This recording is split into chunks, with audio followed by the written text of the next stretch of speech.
I came to these mountains because silence felt safer than sympathy.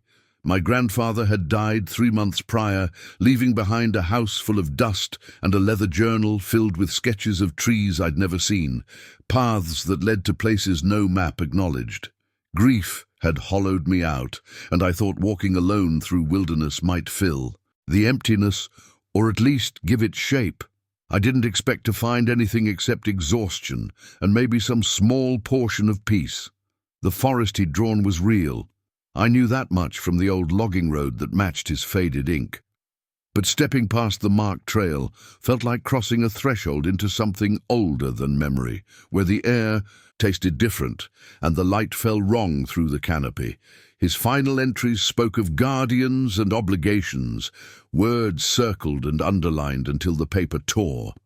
I thought it was dementia, the mind unraveling in those last confused months. Now, with his journal heavy in my pack and his compass cold in my palm, I wasn't sure of anything anymore. The first mile disappeared easily beneath my boots. The second grew strange. By the third, I realized the birds had stopped singing, and the forest was holding its breath. Something vast had walked here before me, and the trees remembered. I should have turned back then, but grief makes you reckless, and the dead have a way of pulling you toward answers you're not ready to hear. The first print appeared where the trail narrowed into shadow, a handprint pressed deep into creek mud, each finger as long as my forearm, the palm wide enough to cradle a child. I crouched beside it, my grandfather's journal trembling in my grip as I compared the sketch he'd made 40 years ago to the neon depression filling slowly with seepage water. They matched perfectly, down to the strange 6th digit he'd marked with a question mark and 3 exclamation points. The earth around it was undisturbed except for that single deliberate mark, as if something had reached down from impossible height just to leave proof of its passing. The trees began, changing a quarter-mile beyond the creek, their trunks spiraling in ways that defied nature's geometry, bark twisted into patterns that hurt to follow with your eyes. Some had been bent as saplings and grown into archways. Others showed claw marks 10 feet up their trunks, wood peeled back in strips too clean for bears, too purposeful for storms. I found myself turning in slow circles, understanding blooming cold in my chest. This wasn't random. This was architecture, communication, boundary marking by something that knew I would recognize intention when I saw it. The silence intensified until I could hear my own pulse in my ears, the creak of my pack straps obscenely loud. No insects hummed, no squirrels chattered warnings, no wind stirred the canopy above. The forest had become a held breath, a paused heartbeat, and I was the intrusion that made everything stop and watch. My grandfather had written about the quiet in his final entries, how it felt like being observed by something patient enough to outlast stone. I touched one of the spiral trees and felt the truth settle into my bones. Whatever made these signs was still here, had always been here, and knew I was coming long before I'd decided to walk this path. The campsite materialized through morning fog like a memory surfacing from deep water. Canvas tent collapsed into itself, rotted to lace by decades of weather. A rusted kettle still hanging from a branched tripod above a fire ring choked with moss. I recognized the setup immediately from photographs in my grandfather's study. The same meticulous arrangement he'd used on every expedition. But this camp predated those photos, belonged to a journey he'd never mentioned, hidden in the margins of his documented life like a secret kept even from himself. The warning was carved into a massive oak at the clearing's edge, symbols burned deep into living wood that had grown around them, swelling the letters into grotesque emphasis. My hands shook as I held the journal beside the tree, matching each mark to my grandfather's translations scattered through his notes. Sacred ground, keeper's watch, blood promise, do not follow. He'd written these words but never explained them, left them floating without context, and now they screamed their meaning in a language older than the forest's name. Beside the tent's remains, I found his compass, his hunting knife, a tobacco tin containing a lock of hair, too coarse to be human, and a photograph of himself as a young man standing beside something tall that had been carefully torn away, leaving only a massive shadow and one visible hand resting on his shoulder. The intimacy of that gesture, protective, almost paternal, made my throat tighten with questions I'd never thought to ask while he was alive. To answer them, I placed the photograph back exactly as I'd found it, suddenly understanding that I was not discovering this place, but being shown it, led here by something that remembered my grandfather's scent in my blood, and was deciding whether I could be trusted with what he'd protected all these years. Dusk bled the color from the world, leaving only silhouettes and the amber sphere of my campfire fighting against an ocean of shadow. I'd rebuilt the fire ring where my grandfather's had been, some instinct telling me this spot had been chosen with intention, marked as safe, or perhaps as offering. The flames crackled too loudly in the suffocating quiet, each pop making me flinch. And then I saw it, a darkness between two ancient pines that had depth and substance, a shadow that breathed. It didn't move closer, didn't retreat, just stood there at the precise edge where firelight surrendered to night. And I understood with bone-deep certainty that it had been waiting for sunset, for the vulnerable hour when I couldn't run and it needn't hide. My hand found the photograph in my pocket, that torn image of my grandfather's trust, and I slowly drew it out, held it toward the presence as if showing credentials at an invisible border. The shadow shifted, angled its mass as though examining what I offered, and the quality of its attention changed from assessment to something almost like grief. Throughout the endless night, it circled my camp in a pattern my grandfather must have known by heart. 3 slow passes counterclockwise, then stillness for exactly 23 breaths before beginning again. I counted without meaning to, found rhythm in the ritual, and understood this was not stalking but sentinel duty, protection offered to bloodline, a promise kept beyond death. The 4th circuit brought it closer than before, close enough that I heard the intake of breath, deep, measured, impossibly vast, and smelled something ancient, like rain-soaked cedar and earth that had never seen sun. My rational mind screamed to grab the flashlight, to pierce the darkness and confirm what stalked the perimeter. But some older instinct, perhaps inherited through blood, held me frozen in a posture of surrender. This was my grandfather's test, I realized, the question his journals had been building toward. Could I sit with mystery without demanding it become manageable? When it paused behind me, so close the heat of my fire must have touched its form. I felt the weight of lineage pressing on my shoulders like hands in blessing or burden. My grandfather had sat exactly here, had felt this same presence at his back, had chosen trust over terror night after night, until creature and man had forged something beyond language. The tears came unbidden then. Grief I'd buried beneath hiking miles finally surfacing, and I whispered into the darkness, "He never told me.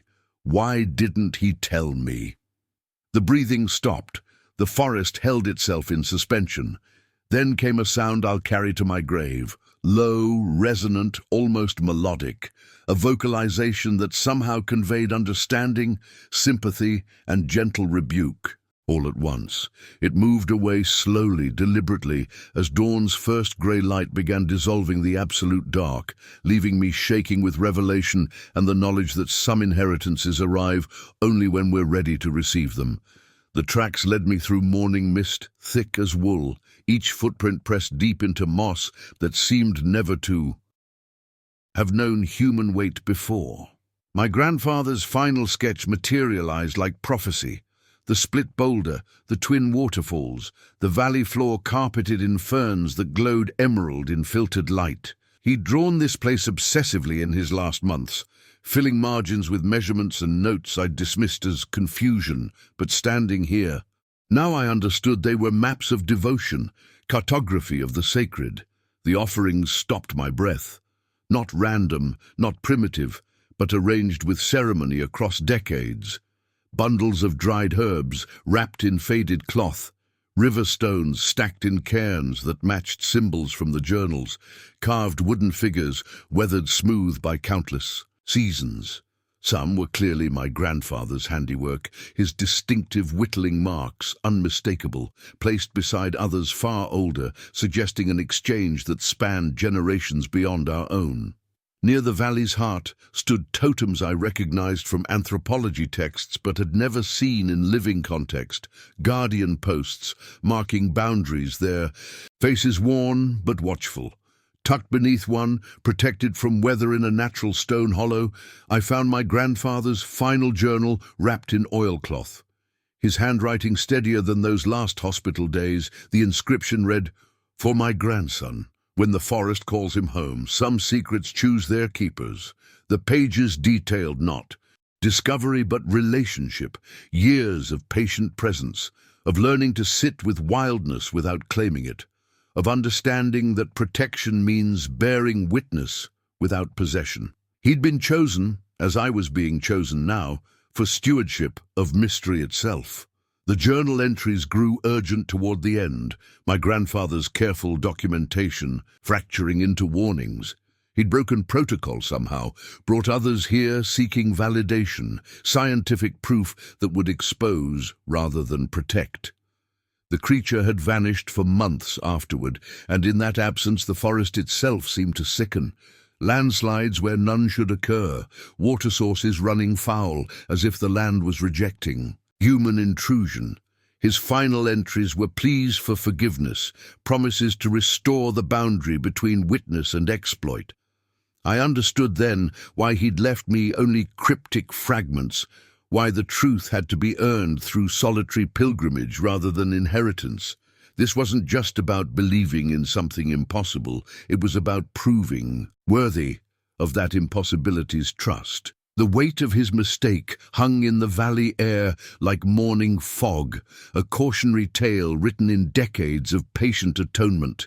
A sound froze the blood in my veins, not the distant crack of branches but deliberate footfalls approaching from behind, each step measured and unhurried. The breathing I'd heard all night materialized into rhythm mere yards away, separated only by a curtain of mist that was rapidly thinning in rising sun. Every instinct screamed to run, but my grandfather's words anchored me. They read intention before movement, fear before aggression. I remained utterly still, journal clutched against my chest like armor, understanding that this moment would define everything: acceptance or rejection, inheritance or exile, the next keeper or the last mistake. The mist parted like a curtain drawn by invisible hands, and there it stood, 8 feet of impossible reality, bathed in golden dawn light. Not the monster of campfire tales, but something ancient and deliberate. It's dark, eyes holding depths that spoke of centuries witnessed, sorrows carried, boundaries maintained. The resemblance to something human ended at bipedal form. Everything else belonged to the wild itself, muscle and purpose shaped by terrain and time. My grandfather's sketches had captured shadow, but missed the overwhelming presence, the way it seemed both part of the forest and apart from it. Our eyes locked across that misty clearing, and I felt the weight of assessment. Not as predator evaluating prey, but as guardian measuring worthiness. It didn't move closer or retreat, simply stood in patient observation, while my heart hammered against ribs that suddenly felt too fragile. The journal, pressed against my chest, grew warm, as if my grandfather's words were igniting with recognition. I understood that running would mean failure, but so would approaching uninvited. This threshold required absolute surrender to stillness. Slowly, deliberately, the creature raised one massive hand, not in threat, but in mirror of human gesture, palm forward in acknowledgement. I matched the movement with trembling fingers, our hands suspended in parallel greeting across impossible distance. Something passed between us in that moment. Understanding without language, agreement without words. The responsibility my grandfather had carried now extended toward me like a bridge across decades. Creature lowered its hand and placed it over its chest, then gestured toward the valley behind it, then back to me. 3 simple movements that contained entire conversations. This place, this guardianship, now yours. I sank slowly to my knees, not in submission but in reverence, and the creature mirrored my descent with fluid grace that defied its massive frame.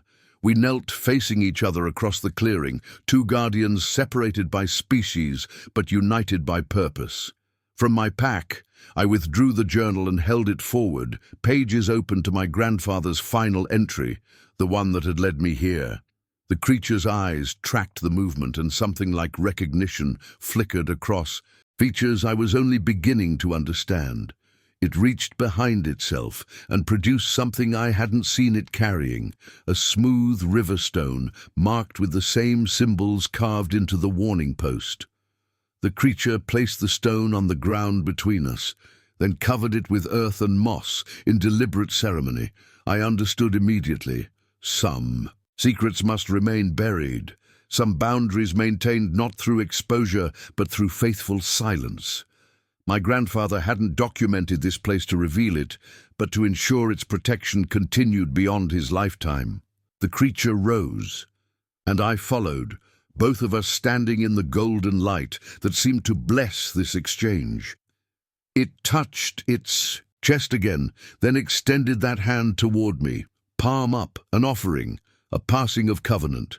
I stepped forward, closing the distance my fear had maintained, and placed my hand above its palm without touching. The air between our skin hummed with something older than words, a recognition that some oaths transcend speech. It nodded once, definitively, then turned and walked into the mist. Within 3 steps the forest had claimed it completely, leaving only the stone, the journal, and the profound weight of inheritance. The descent from that hidden valley felt like crossing between worlds, each step returning me to a reality that suddenly seemed smaller, louder, less certain of its own truths. I carried my grandfather's journal pressed against my chest, the river stone wrapped carefully in cloth at the bottom of my pack, both artifacts of a covenant I barely understood, but would spend my lifetime honoring. The forest had entrusted me with its oldest secret, not because I had sought it, but because grief had stripped away everything except my capacity to truly see.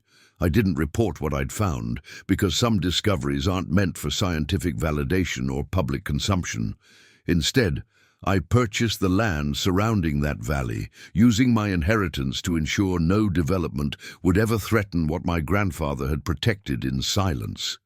I return often, leaving offerings at the boundary markers, maintaining the paths only I know exist, becoming the guardian he trained me to be through journals I once thought were just an old man's fantasies. People ask why I spend so much time alone in those woods, why I seem at peace despite my loss, and I tell them the forest heals in ways medicine cannot measure. They don't need to know about the tracks I find refreshed after each visit, or the way the silence there feels like conversation, or how sometimes at dusk I catch a glimpse of something massive moving with impossible grace through distant trees. Some truths are kept not through deception, but through sacred discretion. My grandfather's final gift wasn't an explanation, but an invitation into mystery, a reminder that the world still holds wonders that demand our protection more than our understanding. I am no longer the man who entered that forest seeking solitude in grief. I am the keeper of boundaries, the inheritor of ancient trust, forever changed by eyes that saw through me and found me worthy. What secrets do you think still hide in the world's forgotten places? Subscribe to journey deeper into mysteries that challenge everything we think we know.